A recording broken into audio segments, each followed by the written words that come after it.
delighted to be here. I'm very grateful for your time. Lisa, in particular, I want to thank for making it possible on very short notice to come out and have a great and what I'm sure will be a substantive session with all of you.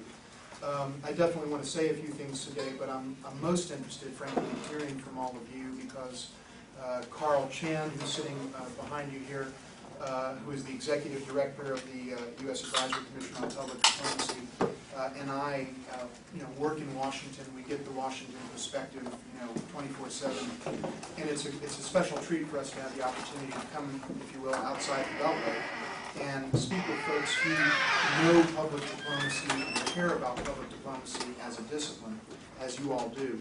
And frankly, I know that we can benefit from your insights today. So I'll throw out what I think are going to be a few provocative questions, somewhat more provocative as we go along by design. And I'll say a few words about each of them, but I definitely want to leave the bulk of our time, which, knowing me, will be about the last 3.5 minutes of the time that we have.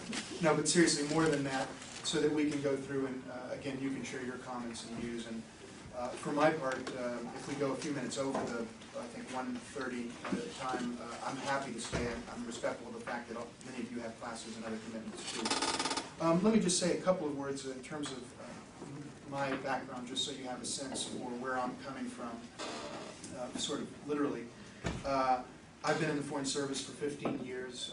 I'm privileged now to be Senior Advisor at the Commission, working for Carl and the Commissioners. I've served in China and in Russia for 5 and 4 years, respectively, at the embassies in Beijing and Moscow. And of course, that 9 years of overseas experience was invaluable to me in terms of forming my thinking about some of the questions that we're going to talk about. I didn't have the good fortune of serving under Ann Shermack, who was our very capable and distinguished PAO, just after I left the Public Affairs section, but we overlapped in Moscow in different sections for a year, so I'm delighted to see Ann here as well. Let me, one other thing just of note, I do teach a course right now at the University of Texas, Austin, which is my graduate alma mater, and again, hence the coincidental colors today. But I teach actually right now on U.S.-China relations. But for example, just this last class, I had someone come in, former PAO in Beijing, and talk about public diplomacy and U.S.-China relations. And so I try to weave some of that into, although it's not the principal focus, into my teaching at the University of Texas. Now, with that, let me just kind of introduce the topic. Again, the sort of working title that I came up with is 12 tough questions about public diplomacy. And the idea is to spark some thinking and discussion here.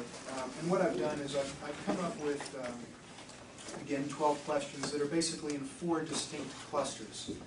And so I'll kind of introduce the cluster and then we'll put the question out, share a few thoughts on it myself. But again, with an attempt, with your help, to leave the majority of time for discussion at the end.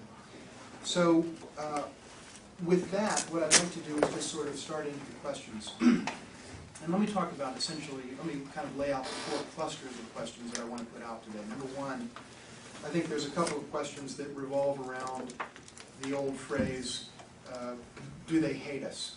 And we'll talk about that. I kind of want to deconstruct that particular question, and we'll do that. And again, I very much look forward to getting your take on these issues as well. But that's the first set of questions that I want to talk about. The second one is the nature, questions about the nature of the current public diplomacy challenge that our nation faces. There are just 2 questions in that category, but I think they're very important questions, and frankly, I don't think they're questions that we ask enough, often enough, in our deliberations in Washington, and I don't think they're questions, quite frankly, that we've answered. And so these are things I'm thinking about now in terms of the Commission. A third cluster of questions is public diplomacy a form of branding, or is it something else? And there's a couple of questions that stem from that, so we'll talk about those. And then the fourth cluster I kind of call fixing public diplomacy from the inside out. And that gets into some of the more, I won't say inside baseball, but some of the more specific questions about how public diplomacy is organized this is probably the one room in the United States of America outside Washington that I can talk about that topic and have people who are interested in it. And so I relish this opportunity in that sense. Before I jump into the questions, let me just say that I regard myself to be speaking in a personal capacity today, precisely so that we can have a good and open and frank exchange of ideas. And I'll try to make my own views clear in that context. So I'm not speaking for the commission per se, although I would certainly grant that some of my thinking on these topics has been informed by the 3 months or so that I've spent on the commission, but much more of it has been informed by the 15 years that I've served as a public diplomacy cone foreign service officer in the United States government. And so I speak to you in a personal capacity and in a spirit of academic honesty and exchange. So with that, let me jump into the questions, with the first cluster, again, of 3 questions, basically revolving around the topic of how they, do they hate us? So let's start with question number 1, and that is, do they hate us? And I think, to cite the old line from the Clinton era, I guess it really depends on the meaning of do, they, hate, and us. And let me try to explain what I mean by that. What I want to do here really is kind of deconstruct the question. I don't propose to offer answers per se. I think many of you have answers, and I have my own thoughts about it, and we can talk about that. But in those 4 words that you often hear associated with the discussion of public diplomacy and how effective we are in communicating with the world are 4 basic elements. Do really gets at the temporal element of the question. People may have one view of the United States today. It wasn't necessarily the same view as they had 10 years ago or 20. It won't necessarily be the same view that they have 5 or 10 years from now. So in the word do, we're talking about the here and now. When we talk about they, who are we really talking about? Basically, sort of writ large, I think there are essentially 2 broad entities out there that we concern ourselves with respect to the question of diplomacy broadly, and then public diplomacy, and that is foreign governments on the one hand and foreign publics on the other. And as all of you know, what we're really talking about here in the context of foreign public diplomacy is foreign publics. That's where our main emphasis is. An interesting question, which I think we'll come back to, is the relationship between publics and their governments, particularly in the context of those publics that have the ability to express themselves freely in the context of a democratic form of governance. And so at least in theory, the will of the people is done by the government over some period of time. So there is a connection there, but more directly what we're talking about is communication with publics. Well, what about the word hate? You often hear it in the articles. Sometimes you see op-eds and articles in various and scholarly journals and popular press. Do they hate us, or here's why they hate us. And I would just deconstruct that word by saying that I think hate's probably the wrong word, although I'm using it pointedly in this particular context. It's really not what I've encountered in my 9 years of experience overseas. That said, there is a negativity, obviously, toward the United States. And so what is that negativity? What do we call it, and what is it really about? And that leads us to the 4th question, or the 4th element of this word, and that is the us. Who's the us? Well, there are, once again, 2 components to that. There's the U.S. government on the one hand, and then there's the American people. But more broadly, what I would say, the idea of America, the construct of America, American society broadly, the United States. There are a number of ways you could phrase it, but some broader collective entity, which is what is at issue when we talk about the us. And one thing I've found, and I'll talk about this a little bit more, is that I think there is a significant distinction drawn in the minds of most observers between the U.S. government on the one hand and the American entity on the other hand. And I think people get that distinction, but we also need to explore the fact that in the final analysis, our government is a legitimate government that represents the choice of the American people. And there is ultimately a kind of blurring of the lines, as there, I think, should be, as to whether the U.S. government is somehow separate and distinct from the American people or not. In our way of government, the American government has a mandate to speak for the people because they represent the consent of the governed. And so that's a question that we need to look at in this context. Now, having not answered, again by design, but at least kind of deconstructed some of the key elements of this first question, I think the next question is, if they do hate us, again using the word hate in that context, well why do they hate us? And I want to say a few words about this. I think when we talk about this particular topic, there are two elements to it. There's a substantive element and there's a stylistic element. The substantive element is basically the content of U.S. foreign policy.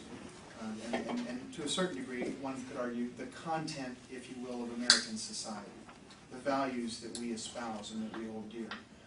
The stylistic part is how we present that to the world. I would argue that both are important, but that the stylistic part alone is probably disproportionately important for reasons that we'll talk about, but that much, to follow from that, much of what is wrong, if you will, with how we are perceived in the world could be fixed just by employing a different style of communicating, even when the substance of the policies remains the same. Now, of course, then there are some substantive and profound policy issues that provoke certain points of view in the world, and frankly, a lot of negative views in the world, as we all know. And that's a different question. But I think that we can talk about those two constituent components of how the United States is perceived and what the elements are of that. In my experience in China and in Russia, again, altogether 9 years of experience, I've formed some general conclusions as to what the nature of the negativity of perception of the United States is, and I wanted to share those with you, again, in the hopes that you'll also share your views with your comments at the end. I think there are basically four sort of recurring criticisms that I've personally encountered, and again, many times, if I can use this metaphor, in a kind of hand-to-hand combat sense, when I've been out there talking to groups and getting the real tough questions, which, by the way, I always love to get, because that's exactly why I'm in this line of work. Well, there are four things that come through that, again and again, and this is broadly true in China, broadly true in Russia, and I think it's true in many parts of the world. Number one, certainly I think no secret, many of these are no secret to anybody here. We're perceived as being very heavy-handed. We're perceived as being, to use an even more loaded term, hegemonistic, a term you see a lot in China and maybe a few other places. And frankly, part of this, where we're perceived as being arrogant. So this is sort of one cluster of general perceptions that obviously on the negative side that are out there about the United States.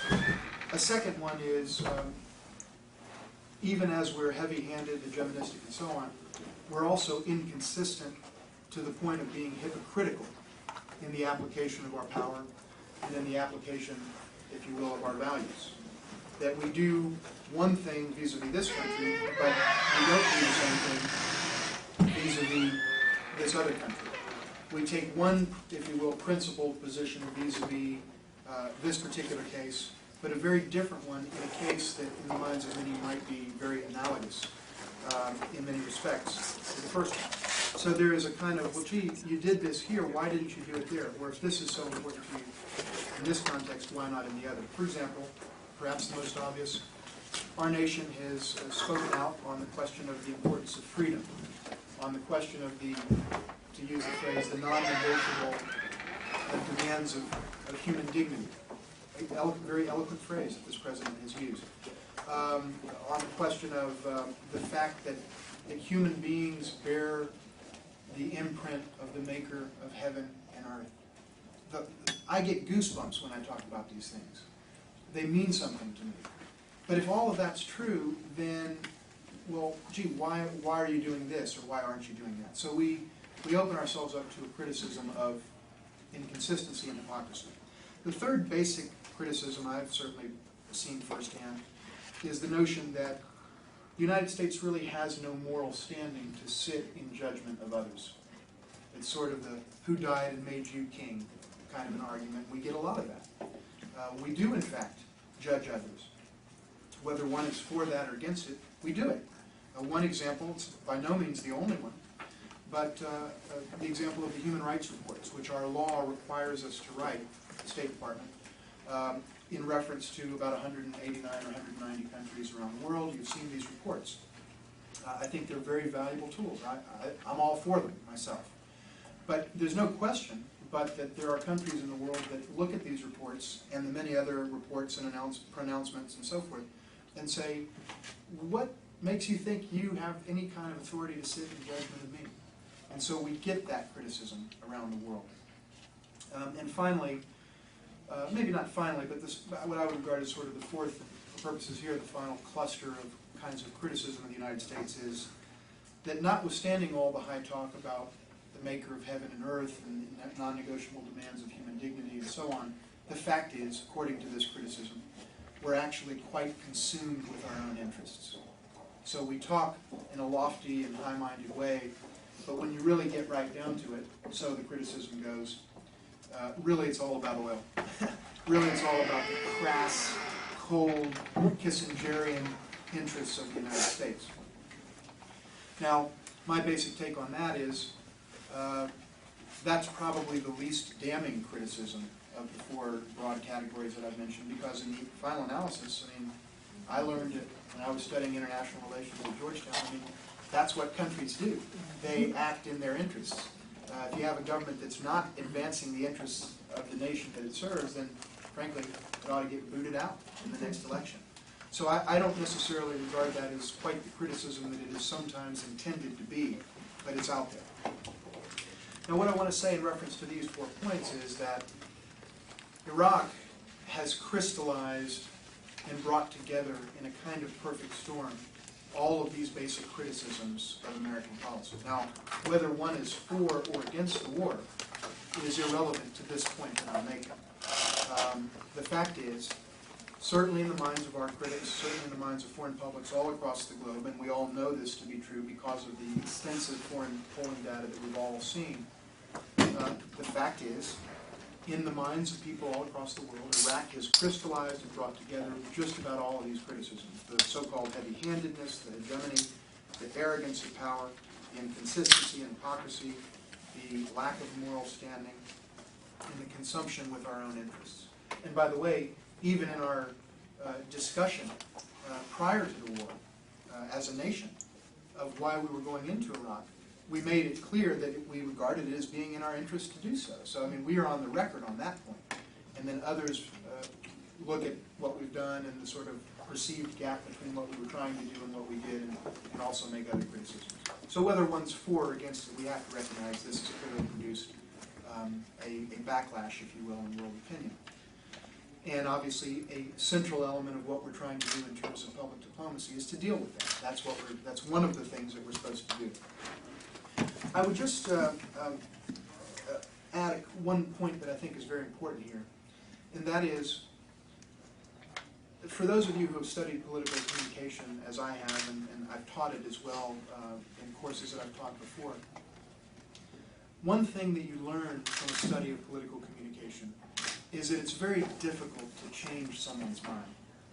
Just take the question of abortion, for example, in the American political context. I mean, people that are for, pro-choice, or people that are pro-life, in terms of the size themselves use. You're not really going to change anybody's mind on that question. But what political communication is designed to do is to invigorate the people who think a particular way about it and get them out to vote for a candidate that also thinks that way about it. That's really what communication is designed to do. Or to put it differently, it's designed to play to the pre-existing conceptions that a person has. Because we know from hard data, scholars at probably this university, also the University of Pennsylvania and elsewhere that have written on this topic, you can't change minds. So you play to the pre-existing conception. Well, Iraq has played to the pre-existing conception of the United States that's out there. There were these sort of ideas that were out there beneath the surface, and this has given rise in a kind of a, see, that's what we were talking about type of a moment. Again, whether one's for or against the effort. I won't go into it here, but there's another element of criticism, and that's more of the American people, Americans, American society, the American collective. I think there are some certainly very positive perceptions of the United States out there that probably many of us or all of us have encountered.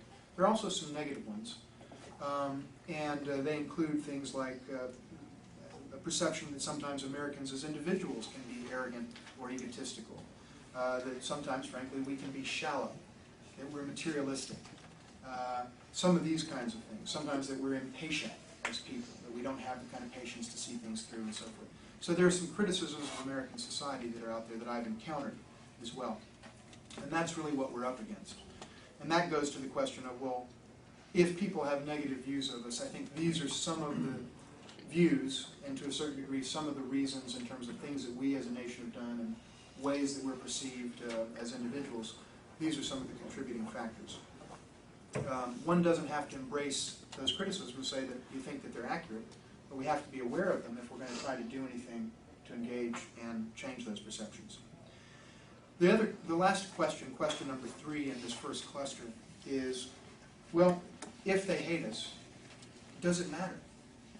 Does it matter? We don't ask that question a lot. We kind of go on the premise that it does matter.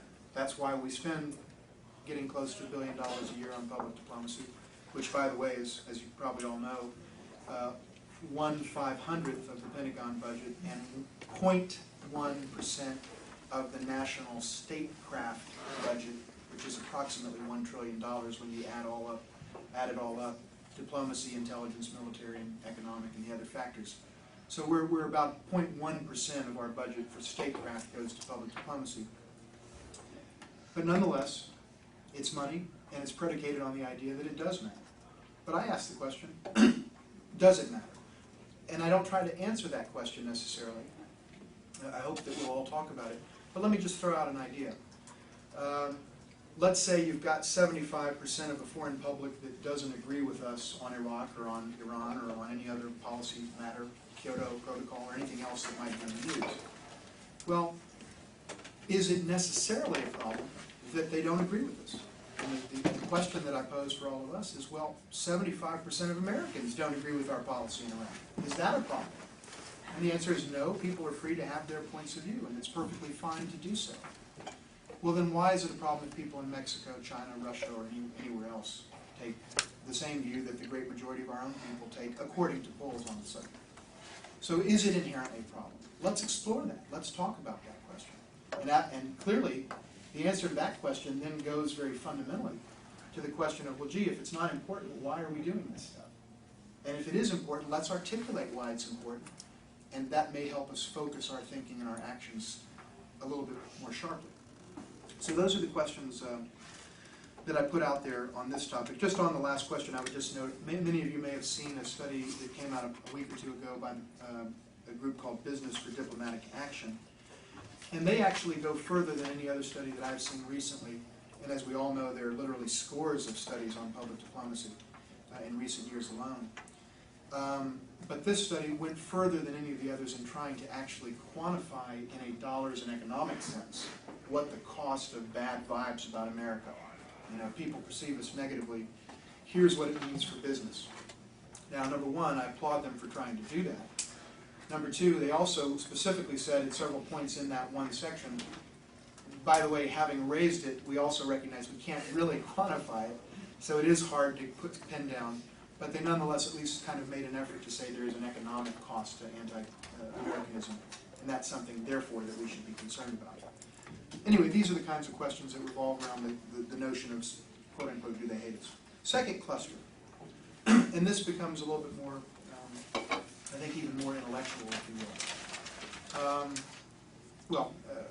More profound, perhaps. And that is, are we engaged today, in terms of public diplomacy, in a war, if you will, war of ideas, or are we engaged in a war of identity? That's a question I don't think we ask enough. You hear references in the press and in other studies that we're talking about a war of ideas, in a sense, in much the same way as we engaged in vis-a-vis the Soviet Union during the time of the Cold War. That there are some ideas out here on our side, there are some ideas on their side. By the way, ours are better, and we've got to make the case and educate people that that's so, and then once we do, we'll get to that sort of culminating point where we all basically see eye to eye. But there's another possibility, and that is that in the context of the war on terror, that maybe what we're talking about is not a war of ideas, but a war of identity. which is a cruder and, in a certain sense, more fundamental and profound rift. That basically there are some folks in the world, let's call them the terrorists, recognizing that the term can be amorphous in certain ways, but the terrorists, the bad guys, and we all kind of have a sense for that, that these folks want to kill us just because we are who we are. Because we draw breath, they want to kill us. Because someone in Israel draws breath, they want to kill that person. That is a war of identity. You can't sit down at a table and talk to that person and say, well, let's go through my 17-point discussion of why, this policy or that policy is better or worse, with somebody who would just as soon strap a bomb to himself, walk into the room, and blow up you and the whole room, and the kindergarten next to it, if they could do so. If that's what we're talking about, now granted, that's the extremist, violent, terrorist part of the equation, but that is definitely part of all of this, very important part, the part that can draw American blood. If that's what we're talking about, does a war of ideas model in terms of public diplomacy address that? Can it address that? That's a question I think we need to ask and explore. Let me put it to you, to summarize that question, which is question number 4. Put it to you this way.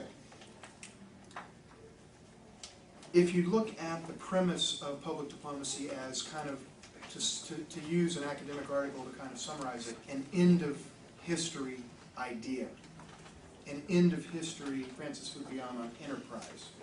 If we could just talk to everybody, they'd see that we're right. That's what we're really talking about with an end of history construct. Versus a clash of civilizations model of a Huntington variety where we all understand each other, we just don't agree with each other, and we're not going to. Okay, so here's the question. Does an end of history construct still work in a clash of civilizations world? That's a question we haven't asked. I'm asking it here. I'd very much like to get your thoughts on it, but I don't think we've really explored that. I think we need to. Because frankly, our public diplomacy effort is predicated on an end of history model. It's predicated on the idea that if they only got to know us better, again, they, going back to that word, they only got to know us better, they'd like us. That may not be the case. Let me go back to my little factoid. The American people love this nation. We all know that. With palpable, goosebumpy kind of patriotism. When I go to that Coliseum or a football stadium and see that flag and the Trojan marching band and hear the Star Spangled Banner, literally I get goosebumps every single time. Same thing in a Little League game. So we love this country, but 75% of the American people don't like our policy, or may not think the president is doing a good job, according to recent polls. That doesn't mean they don't love this country. And just because a foreign public disagrees with aspects of our policy doesn't necessarily mean that that's a problem inherent, unless the case is made that it is, and we'll talk about that. But anyway, I throw those ideas out there. The 5th question, which is, and I won't dwell on it since I've touched on it already, if we're talking about a war of identity, how effective can public diplomacy outreach be? We are who we are as an American people, as an American entity and collective. We can't change that. We can change the packaging, we can try to sell it this way or sell it that way, we can design an exchange program that we haven't had before. But we are who we are. And if there's people that want to kill us because we draw breath, because we have the audacity to draw breath, then I don't think public diplomacy is going to be effective against those kinds of folks. Now, maybe effective against that broad middle where there's some negative views of the United States but they don't want to kill us. But it's not going to be effective against the hardcore opponents and enemies, frankly, that we face. Let me move to the 3rd cluster of questions, revolving around the question of is PD a form of branding? Okay, question 6 in this 3rd cluster now is how feasible is it to rebrand America in the short or medium terms? I think it was Carrie that actually introduced me to the work of Simon Anholt and the idea of so-called nation branding. And every nation has a brand. If you looked at that study, I think many or all of you probably did, it looked at how nations are perceived. I think it was a BBC study that came out a couple of months ago. Japan was #1 on the list. They're widely perceived very, very positively all around the world, with perhaps the exception of China, where there's obviously some very serious historical bad blood. But generally, Japan is a positive brand image in the world. Well, the United States was at one point where I don't think anyone can seriously contest the idea that in certain ways we're not now. But what does the American brand stand for today? What should it stand for?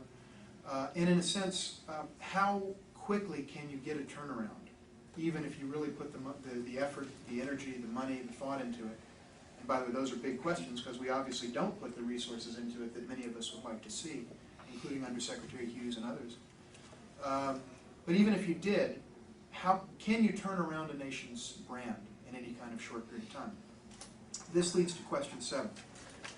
How akin is public diplomacy to other forms of purposeful communication, such as advertising, specifically?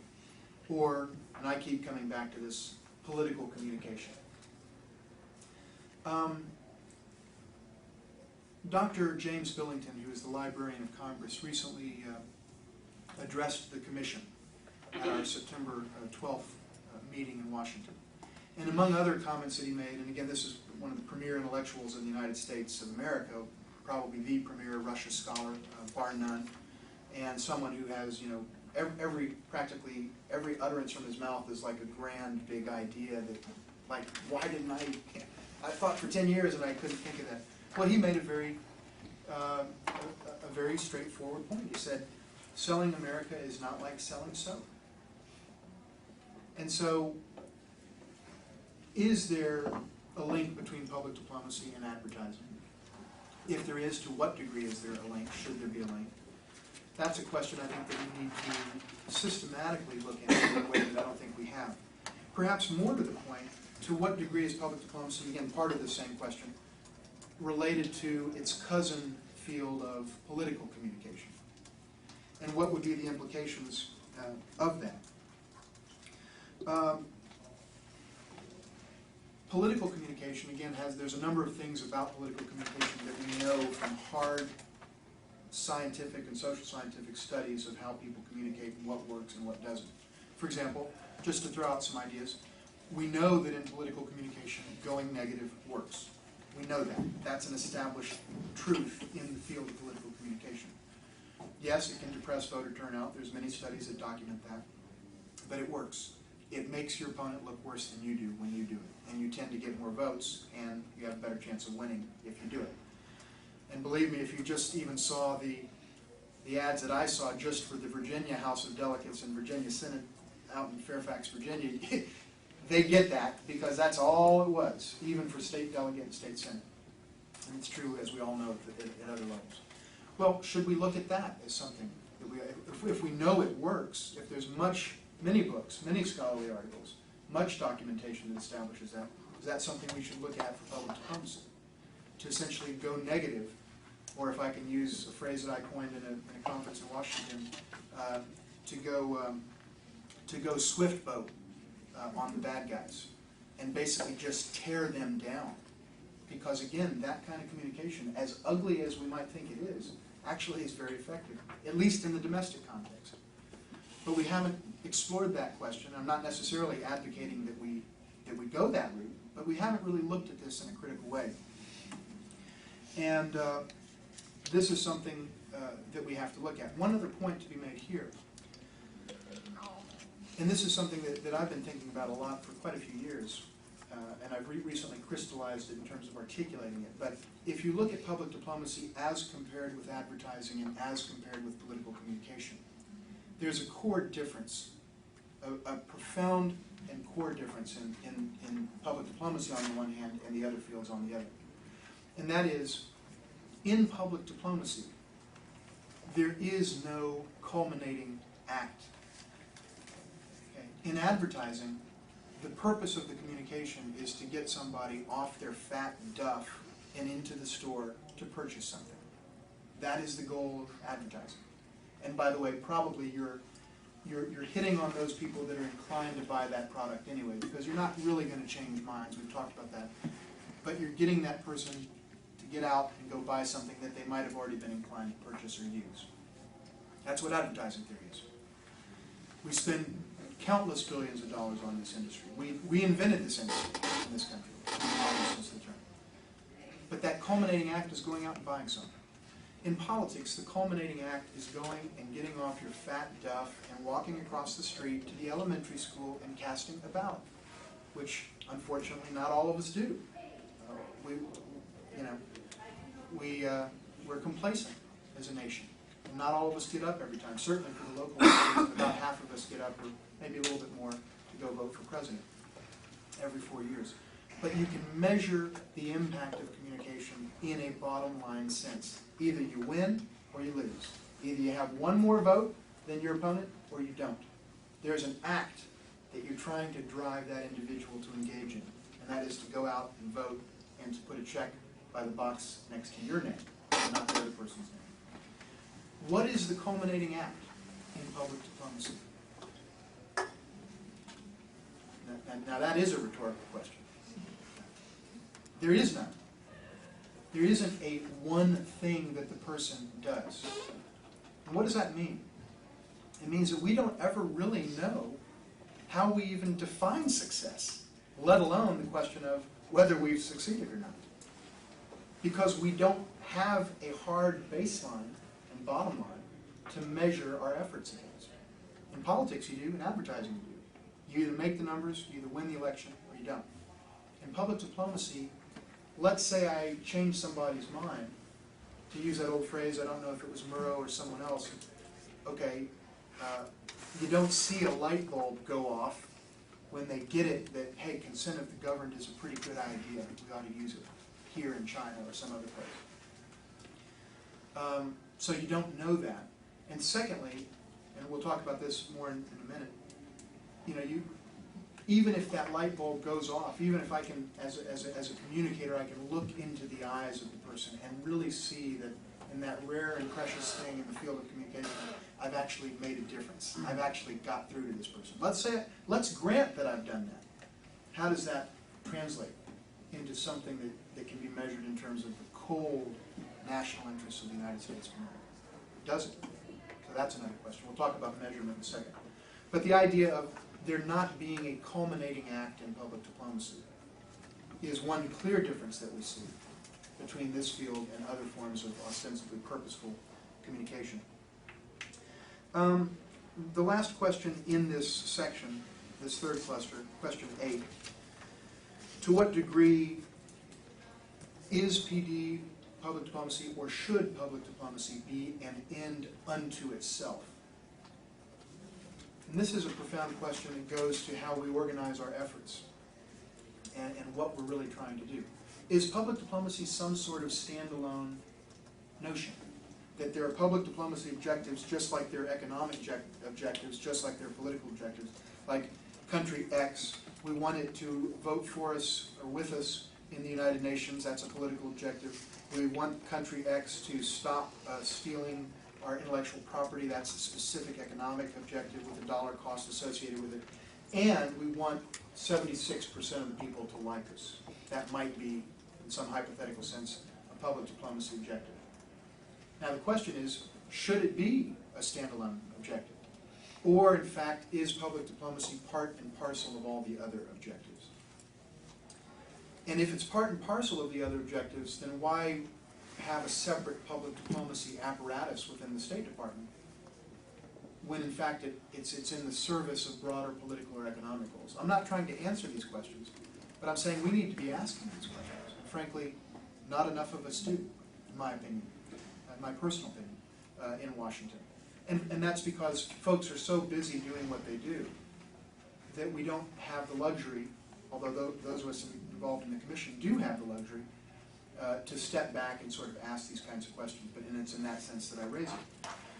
So whether public diplomacy should be an end in itself, subsidiary to that question is, and I don't say it in a facetious way, I say it in a very literal and genuine way. When we talk about the need to have public diplomacy at the table, what do we mean by that at the proverbial policy table? when we talk about the need to use Murrow's colorful phrase, we can't just be there at the crash landing, we have to be there at the takeoff. You probably heard and studied that.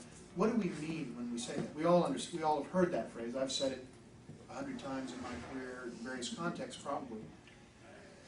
But then when you actually say, well, wait a minute, okay, all right, okay, what does that look like? What does that mean in terms of the Assistant Secretary of State's 8:15 meeting in room 6204 at the State Department every day?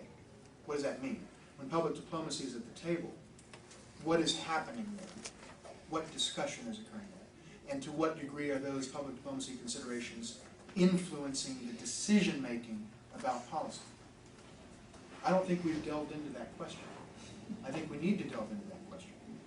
I think it's an unthinking and reflexive notion that we haven't thought about or challenged ourselves, because it's part of the approved narrative of what public diplomacy is about, and yet we can't get outside ourselves as an institution enough to sort of ask the searching and probing questions. All right, let me go to the last cluster and then finish up. There are 4 questions in this cluster, and the first of them is a pretty profound one. Do we need to reconceptualize public diplomacy at this stage of the game? Now, that can be interpreted in a lot of different levels, but one thing I've been thinking a lot about, I'd like to get your thoughts on, is we have a model today in which, and I'm expressing my view, there are others that may not necessarily agree with this view, and frankly I think there are others that would embrace this view, but it is my view. We have a model that is basically predicated on the idea of public diplomacy officers as managers and administrators, not public diplomacy officers as communicators and influencers. I'm not at all convinced that that's the right way to be organizing our efforts. I once said at a talk I gave to FSI, the Foreign Service Institute, where I was asked to come in, and I had done some innovative work in some of these areas, and asked to come in and talk about some of quote-unquote best practices, things that I had done that worked pretty well. And in the context of that, I very off the cuff and unplanned, I said the following. And then when I thought about it, I actually said, you know what, that's right, I stand behind it. Here's what I said. I said, I think Undersecretary of State Karen Hughes would be surprised if she were to look at the work requirement statements of her public diplomacy officers in the field, that so few of those work requirement statements, that is to say, so little of their job, is to influence, actively engage and influence foreign publics, whereas so much of their job is to manage programs. I don't think she would, and I don't know, I was speculating, and I still don't know, but I don't think she or many other senior folks in our government realize that it is so management heavy. Now those management functions are important. Those management functions are running the Fulbright program, running the International Visitor Program, the Speakers Programs, and all of that. But I don't think we are thinking in terms of the fact that we've got thousands of folks out there in public diplomacy jobs, that if each of those folks did 3, 4, 5, 6, or 7 public diplomacy events, or 10, or if we're ambitious, 20 in a 365-day year, that right there you'd have tens of thousands of events overnight if you could get people to buy into that. But ours is still a culture within the PD cone, I would argue, of management administration, not communication and influence. And I think we need to be in the influence business in a more direct sense. That doesn't denigrate the importance of the programs we all work on, but it's part of the puzzle, not the whole, in my view. Second question in this cluster, question number 10 is, if we need to reconceptualize PD, then how can we improve public diplomacy training to help us attain that end? I looked at this, I think one of the first people that's really looked at this, at least from the outside, when I went on to the webpage and looked at the courses that we offer now for public diplomacy, which are good courses insofar as they go. But what was striking to me as an outside observer was the absence of any attention paid to the question of communication theory. You know, the stuff that's taught here at the Annenberg School, the stuff that's taught across the nation in departments of communication all across the country. We don't teach it. We regard, or we like to regard our public diplomacy folks as expert communicators, but they have no training in communication. Doesn't mean they're not capable officers, perhaps with the exception of myself. But that notwithstanding, no one can contest the fact that we do not train our folks in communication theory. We don't talk about political communication theory. We don't talk about advertising theory. We don't talk about the psychology of communication. We haven't explored in a rigorous way whether American communication constructs work in an intercultural context. I mean, these are the things that we ought to be at the forefront of, and we're not doing them at all, and I can say that on the basis of having looked at every course that we teach at PD. They're fine insofar as they go. And let me give credit where credit is due. It's a lot more today than we did even 5 years ago. And certainly 15 years ago when I came in, I don't think there was a course in public diplomacy. It was a whole different era back then. There was some training at the beginning, or orientation, but no in-depth courses, and now we've got some, and that's an improvement. People deserve credit for that. But we're still, I think, not even trying to teach the things that you're learning at this very school, and that we ought to be learning if we purport to be communicators, and certainly if we purport to be expert communicators. So the training piece is very important. Question number 11, second to last. I alluded to this earlier. Do our attempts to measure effectiveness work? This is an age-old question in public diplomacy. How do we know that what we're doing is working? Can we measure in terms of polls? There was an article in the Washington Post a couple of days ago, I think Saturday, in which the columnist was talking about Karen King's record and pointed out that when things were going well, that we cited some polls that showed that we've got an uptick in some numbers. But when things weren't going well and the numbers dropped, that we, the U.S. government broadly, were quick to point out, well, we don't use polls to measure our effectiveness because what we're doing is long-term and you can't use that. So, you know what, quite candidly, I think we are employing a double standard, to be very, very candid about it. And I don't think that serves us well. That's the bottom line. How do we do our job better is the question that ought to be driving all of us. And so, how do we measure these things? Let me give you an example from my time in Russia. It was before Ann Chermak served there. When I was in the information office, the public affairs section in Moscow from 1998 to 2001, I once raised a point.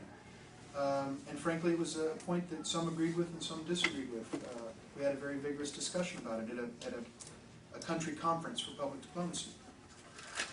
I said, you know what, in the year 1991, about, and I'm going to use rough figures, about 75% of Russians liked us. That was the year on December 31st of 91 that the Soviet Union disintegrated and that the Russian Federation was born the next day on January 1st, 1992. Cold War was over, Russian Federation came into existence. About 75% of people there liked us. 10 years later, when I left, now that I say it that way, when I left the public affairs section, 25% of the Russian people liked us. By the same polls. The same pollsters, the same techniques, the same questions. They'd done it over time and they'd gotten a very different result. In the intervening 10 years, apart from my being there, which may be very explanatory in itself, in the intervening 10 years we had poured hundreds of millions, literally hundreds of millions of dollars into, certainly high tens if not into the hundreds of millions of dollars, into Russia specifically at this great time of opportunity, into the Cold War and so on and so forth. We did countless Fulbrights, countless international visitors, countless U.S. speakers, and so on and so forth. 10 years later, they liked us less. The conclusion I came to, and I talked about this in 2001, I made this point, and took some flack for it, frankly, while others did agree. The conclusion I came to was, you can only come to two conclusions, and that is there's either no relation between what we're doing in public diplomacy and how the United States is viewed, or there is an inverse relationship documented by polls. Then when I thought about it more carefully and rigorously, a third possibility, and it is the only other possibility that came into my mind, and that is, or the numbers would have been a lot worse, or somewhat worse, if we hadn't done this. Now we don't know, that's counterfactual speculation, we can't know the answer to that question. at least outside of the context of a rigorous social science control group type poll. But in any case, in 2 of those 3 scenarios, those aren't good results. In the 3rd scenario, a real question arises. As a matter of public policy, and like Laura, I studied public policy at the LBJ school. As a matter of good public policy, is keeping the decline from 50 points, from 75 to 25, if we hadn't done anything, it would have been 75 to 20, let's just conjecture. Is that worth the expenditure of hundreds of millions of dollars?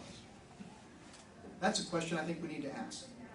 But we need to, more fundamentally, going back to this point, which is, again, the second to last question here, how do we measure? We can't let ourselves off the hook. And I asked a senior public diplomacy officer, a very distinguished career minister, or minister counselor rather, one of the top level folks in our line of work, someone at Ann's rank, for example. They came into my class and I posed the question, how do we measure effectiveness just of our communications efforts in China? I was, again, teaching about U.S.-China relations. And he gave me a very candid and honest answer. He said, you know what, we can't, we do it as a matter of faith. By the way, I think that's the intellectually honest answer. But others might disagree, and I grant that. But I think that's a question we need to explore. Last question. Would a greater public diplomacy budget enhance our effectiveness? That seems like an obvious one. It seems like the obvious answer would be yes. I don't know. If what we're doing isn't working, assuming that we can find a way of making that judgment in an informed sense, then is doing more of it going to work better? That's a fair question to ask. That's a tough question. That's why I call this talk Tough Questions About Public Diplomacy, not softball, easy questions. So, I don't know. I, for one, share the faith of my colleague, who I just alluded to. I think what we do helps. I think it matters in some way. But I also recognize, in the spirit of intellectual honesty, it's a matter of faith. It's not a matter of empirical documentation. There is some anecdotal evidence on all sides, but it's very difficult to quantify what this means. And all of that said, then we talk about more resources for public diplomacy when we can't measure the effectiveness of what we're doing even with our current stuff. Now, to Karen Hughes' credit, there's been, at least nominally, and I think to some degree in real terms, a greater emphasis on looking at the question of what she calls a culture of measurement. But we all recognize, and we talk around it a lot, I'm not talking around it here, I'm shooting straight with you. But we all recognize it's very difficult to quantify those results. So I throw that out there. That's all I want to say about it. These are, I think, in many cases, provocative questions. They do not represent the views of the Commission. They represent my thinking. I think they happen to represent the thinking, certain of these points, of sometimes smaller, sometimes vaster swaths of the Foreign Service. But they certainly, in any case, represent my views. I put them out there in the hopes that this will spark some comments and your ideas and thoughts. There are other kind of, if you will, weedier questions further down in the weeds and what one could talk about. I'm happy to do that offline. But I think these are the questions that we need to be looking at. And frankly, I would relish the opportunity to hear from you on these points and get some outside-the-box thinking on whether these things make sense to you. With that, I thank you very much for your time and very much look forward to your comments and questions.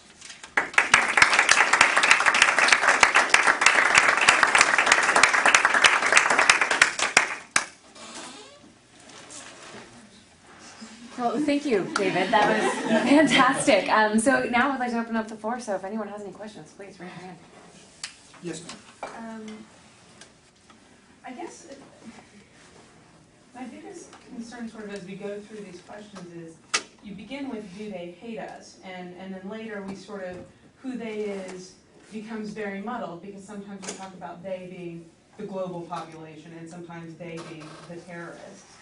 So who's our target when you're answering these questions? I think it's important because you can answer them very differently depending on which they you're talking about, or whether you're talking about those who might become radicalized, who are living in situations where that's a potential, or whether you're talking about people who are not likely to become jihadists, radical, going to blow themselves up kind of people, but maybe will have an influence on their South American government to reduce trade or close, diminish free trade with the United States through their protests. There's sort of different kinds of ways out there. So it seems a little muddled as you sort of went through.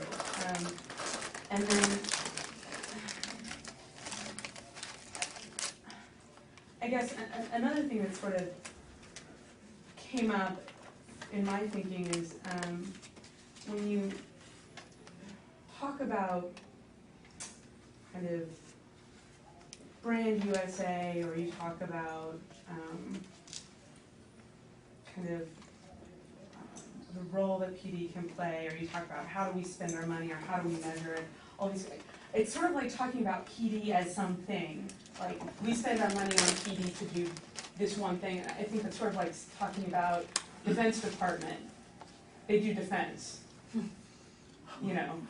Public diplomacy, in my mind, the way I sort of think about public diplomacy, it can do a lot of different things, and there are a lot of different tools inside that toolbox.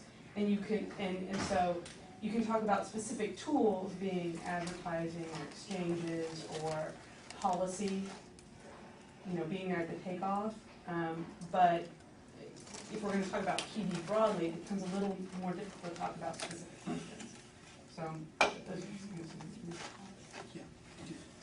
Following up on Meg, it seemed to be, and there's really sort of two questions that are going to come out of this, and they're split at the end, and pick which one you want. I'll pick the easier one down. It seems generally, as Meg's getting to, you're really focused on public diplomacy apparatus within the state.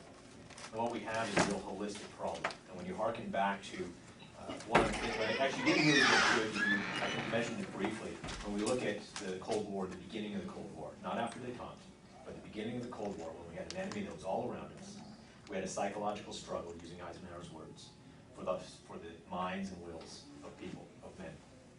And I'm thankful you did not say hearts and minds.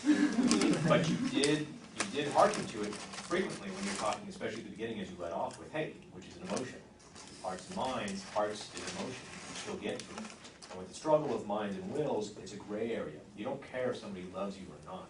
What you don't want is them to oppose the policy. And everybody that we have out there, not just PD officers, and this is part of what I heard was a functional assessment of state. A Marine is a communicator, a contractor is a communicator, everybody is a communicator. And they're facilitating communication, they are the last 3 feet. And I didn't hear anything about that, on how that's being drawn into how are we going to reshape public diplomacy, which gets into what are we looking at as public diplomacy. And what I see is a perversion of PD today, where we've adopted what I've called a neutered beauty contest in his hearts and minds, and not back to the psychological struggle of you need to work this way, or you need to, we're swimming within the sea of the people. There's a reason why Mao's words are timeless. And I didn't really hear how this came about in a focus on tactics without really a purpose, which also gets into, this is part of the other question that you're getting to, is an aggregation of the enemy, of the quote enemy. People do things for different reasons. Huntington is wrong.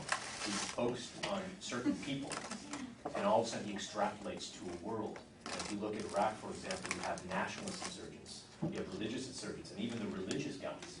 They may quote Qutb, but they may only know one line. They may quote the Quran, but they only know one line. General Stone, who runs the detainee operations, he's bringing in Arab teachers to teach the detainees Arabic, bringing in imams to teach them the Quran, not to win their heart, but so that they can actually understand what they're supposedly fighting for. And also weeding out the kids that are only doing it for $150, $350 to fire an RPG. These are radically different. So these are, there's a functional issue where it seems to be focused on state, when this is a holistic USG, which is what it was at the beginning of the Cold War effort. And the other is there's an aggregation of the enemy that's inappropriate and gets us to focus on the wrong things and on the wrong people. Well, these are wonderful comments and questions. Let me try to at least touch on some of the points that you made. First of all, I think that the they is often muddled, in fact, in our own thinking and analysis of who we're trying to reach out to. I come back again, and I do this a lot, to the discipline of political communication.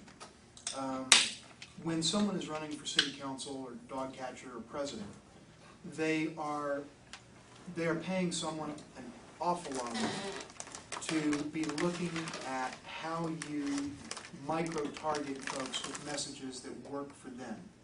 And the message you do to 30-plus something soccer moms in the suburbs who have 1.7 kids and this kind of a car and these kinds of concerns is different from the talk you give at the AARP meeting, is different from the talk that you give to other groups and so on and so forth. Now, you're the same candidate, but you're going to emphasize different things, and you're going to try to tailor your message to the audience on the basis of hard research about the values and attributes of that audience that are going to tell you something about their inclinations. I think you're right that there is a kind of muddled quality, even in my own presentation of the topic, that I think is reflective, frankly, of a muddled quality in our broader analysis because, frankly, we don't do that level of rigorous research. We know how to communicate. When I say we the American people, know how to communicate. Someone here, correct me if I'm wrong, and this would be the audience that could do it, we invented advertising in its modern sense. We invented political communication in the 1920s and 30s in its modern sense. We know how to do this stuff. There's nowhere on earth in which the kind of extraordinary intellectual rigor and discipline and thought and investment of thinking goes into how we communicate with people. But we do not apply those same kinds of rigorous methods, quite frankly, in our communication with the world. And frankly, we're going to spend $1 billion or more, we as a nation, if you will, the collective candidates who are running for president right now, both parties and so forth. By the end of it, there'll be well over $1 billion, maybe a couple of billion spent on communications for one election. And we spend under $1 billion a year to communicate with the entire world on some of the most contentious policies that there are. Now, I mentioned the resource question because the resources goes to our ability to do the kind of rigorous analysis and research that would be required to have a less muddled understanding of the they part of this equation. In terms of focusing on state, I certainly have focused on state because state is the locus of our public diplomacy efforts in the sense of the programming and in the sense that the word is used in Washington. You're absolutely right when you say that public diplomacy is bigger than just state. And by the way, just as a factual note, the Commission, the U.S. Advisory Commission on Public Diplomacy has a mandate that is USG-wide, not just state. But we've tended to focus primarily on state because that's where most of the action is. That notwithstanding, obviously defense in certain respects has a piece of this. Other agencies and elements have a piece as well. But the locus of it is the State Department, and not least because in the last couple of years, Undersecretary Hughes herself has been designated as the chair of the Principal Coordination Committee, the PCC, on Public Diplomacy and National Strategic Communication. And so inasmuch as she's also double-hatted, if you will, as the Undersecretary, state is the central focus. But I think you're right, there's more to the struggle than, again, the cliche term, which I won't repeat, of winning such and such. Yes, there is a psychological dimension to it. Yes, we need to understand what the motivations are, and this goes back to Meg's question as well. How do we communicate with folks if we're not even attempting to ask and answer the question of what is their motivating, what is the driving motivation for those individuals doing what they do and thinking what they think? And frankly, we do a poor job of this. In fact, we don't do it for the most part. I'll be very candid with you. And I feel strongly about this because I have a deep commitment to doing what little, perhaps, I can do to improve all of this. And so I'll say what I think in this regard. I heard the Undersecretary of State say recently, I think it was this summer, that among the many changes she has instituted, and by the way, she's done a great job in terms of instituting a lot of changes and a lot of new programs, a lot of new initiatives. One of them was, and this is in the speech she gave, forget the venue, I think it was a Department of Defense venue or conference around July or August. She said one of the things that we now do is we're beginning to try to research what audiences think before we go out to those audiences with a message. my reaction was, we haven't been doing that since 1953?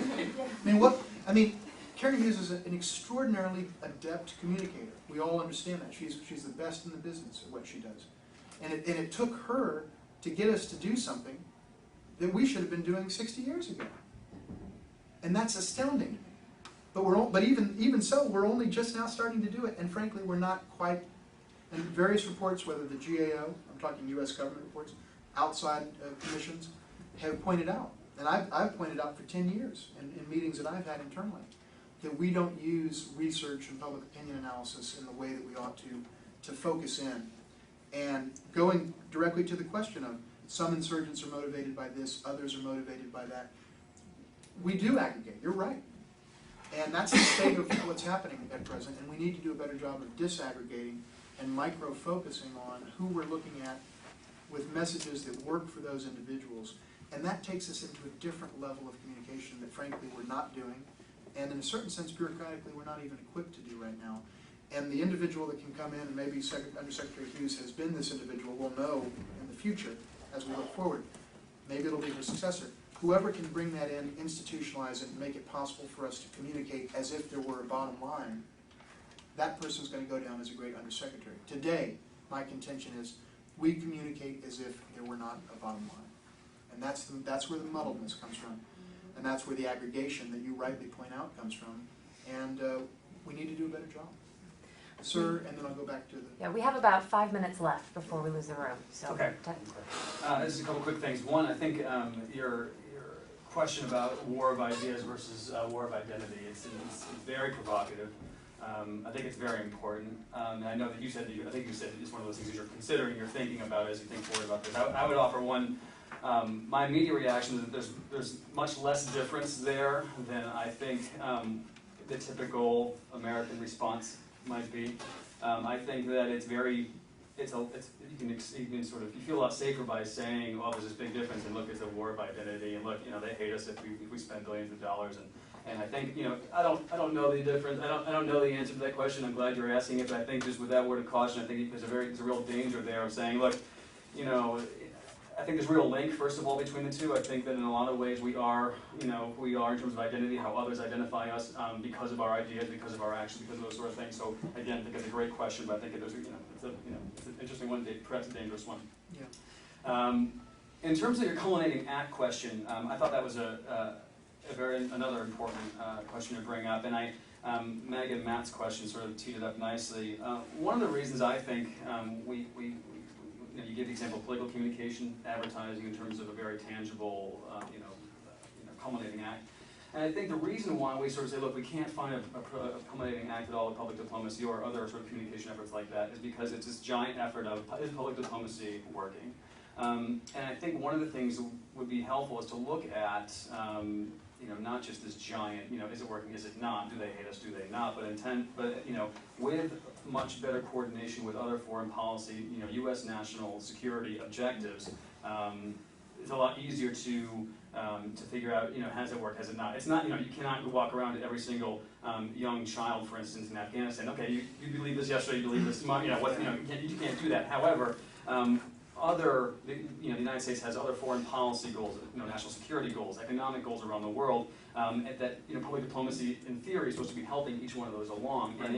And if there's a way to measure those individual successes, and other departments around the government, conceivably do that. It could be that there's a way to measure how public diplomacy was helpful in getting that done. It's not a perfect science. It's not, did they win the election, did they not? It's not the sales of soap go up, or did it not? But I think that by not being so broad and instead making it much more specific to specific foreign policy objectives or even tactics, we're in a better position to sort of say public diplomacy didn't work, or in the sense, maybe in this case, maybe it did. Very good points. And I'll just limit my comments just so that we can get at least another question, but I really appreciate those points, and I'm definitely be thinking about that. Yes, ma'am. Great. I likewise was surrounded in the first question that Ted mentioned, talking about ideas and identity. And for me, it ties back to branding, which won't surprise a lot of my but one of the things that when I talk about a brand, what a brand is it's a summation of an identity. And you can have lots of different brands that you find that identify who you are and that communicate that to the rest of the world. And I think that if we're talking about the U.S. as one of those ideas or one of those brands, one of the things that we as Americans need to be careful is that our idea of that brand is the same as the perception from others of that brand, and that we're talking about the same thing instead of talking past what the brand is, because I think that there's a huge disconnect there, and that's the public diplomacy mission. And a second one with that is that, maybe I'll just stop on a good note. Building on all of that, it's my opinion that the vocabulary doesn't exist, and that it has to be created and found. And The vocabulary for, the vocabulary to communicate, whether it's a war of ideas or a war of identity, we still don't know how to communicate on an equal level because we're still obsessed with our own power and our own issues and our own needs. And until we figure out how to come from, and my colleagues won't be surprised, it says until we come from an emotionally equal point of view, no one's going to listen to us because we're talking at them rather than with them. And when we talk about what a brand is, it's not a verb, it's a noun. And it's the public diplomacy or the advertising that's the verb there. just taking down some of these points. This question of talking at, well, actually I have to, are we under? You feel free to wrap up, but yeah, we don't have to exit this at this, so. Well, let me just say, I would like to stick around for a little bit. It may be that this room has got someone coming in shortly. They told us we have to be out at 1:30, Okay. so I apologize. So over some pizza, I would like to talk with anybody who's interested, because I definitely have some ideas, and I would like to stay a little bit longer and maybe outside or go We out. can move downstairs so we can take the pizza and put it in the conference room, and anyone who wants to chat with you. That would be great. But I mean, these are, again, I feel very, very seriously, very privileged to be here with all of you, because all joking aside, this is the greatest concentration of public diplomacy expertise outside of Washington, period. You know that, and I know it. And, you know, a lot of us work on this stuff in Washington, but you're the only center that really delves into this topic. It's very important for our nation. I'm very lucky to have the opportunity to hear from you, and definitely look forward to continuing informally right afterwards. But thank you all very much, and let's continue. Thank you. And again, thank you, David, for coming and speaking. It's been a wonderful, provocative discussion, and I'm sure we all look forward to continuing it downstairs. Thank you so much.